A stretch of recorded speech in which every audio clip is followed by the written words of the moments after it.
Okay, so now here that is advantages of risk management. What are the advantages? We already had an idea about this, that risk management provides an organization to improve better decision making, better informed decision making. It helps when we have a risk management tool, we can make up good decisions. Also, there is another advantage is less chances of major problems in new and ongoing activities.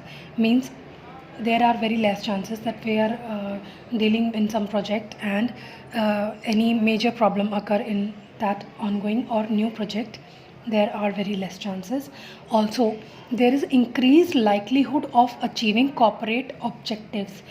Means corporate objectives can be achieved through risk management, that chances of this likelihood gets increased here. So again, there is fraud risk management. The term fraud is generally defined in the law as the international misrepresentation of material existing fact by one person to another with knowledge of its falsity and for the purpose of inducing the other person to act and upon which the other person relies with resulting to injury or damage.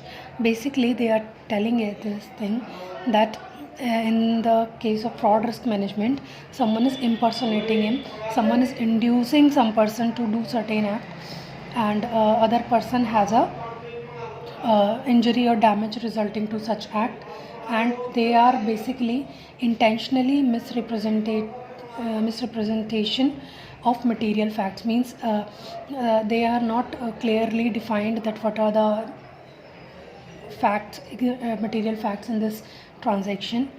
Now section 25 of the IPC.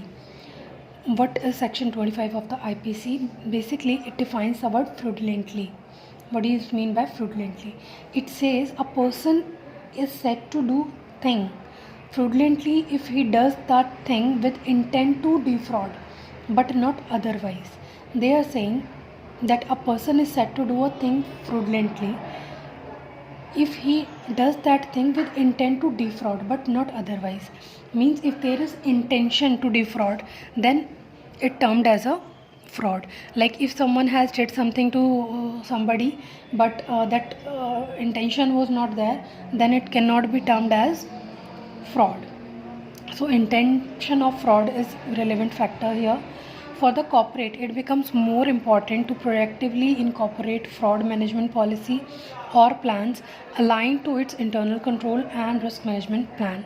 Now, the fraud risk management policy will help to strengthen the existing anti-fraud controls by raising the awareness across the company, and it promotes an open and transparent communication culture.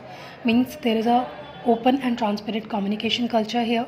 Promote zero tolerance to fraud misconduct.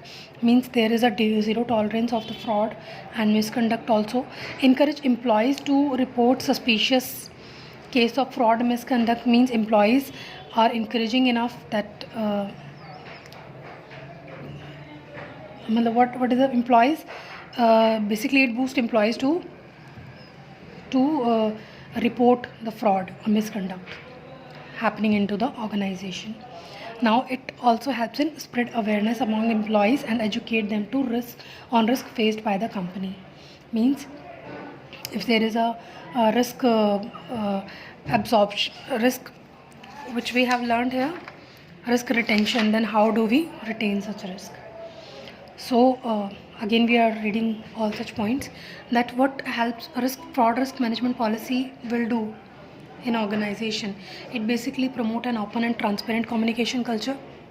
Means it is an open and transparent communication culture here. Promote zero tolerance to fraud and misconduct. Means zero tolerance of fraud and misconduct also happening.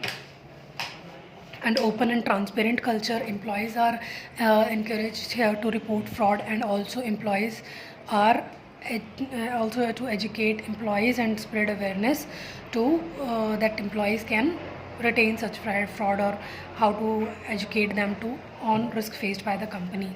Now reputation risk management, it is a very important because it helps, it can